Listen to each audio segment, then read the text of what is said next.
Hududiy elektr tarmoqlari, O'zbek Energiya inspeksiya hamda oliy ta'lim muassasalarida faoliyat yuritayotgan professor o'qituvchilar bilan birgalikda transformator punktlaridagi hamda tarmoqlardagi yo'qolishlarni oldini olish maqsadida Namangan viloyatida ishchi guruh faoliyati yo'lga qo'yildi. Bugungi birinchi manzilimiz Uychi tumanidagi Qo'rg'oncha mahallasidagi 421-sonli transformator punkti.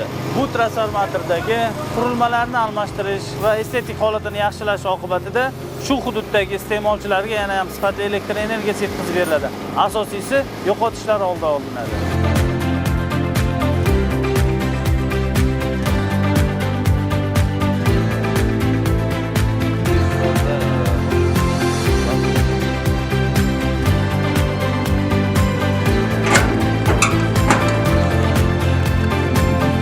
Hozirda Uychi tumanidagi Qo'rg'oncha MFEdagi 421-TPda o'rganishlarni olib boryapmiz.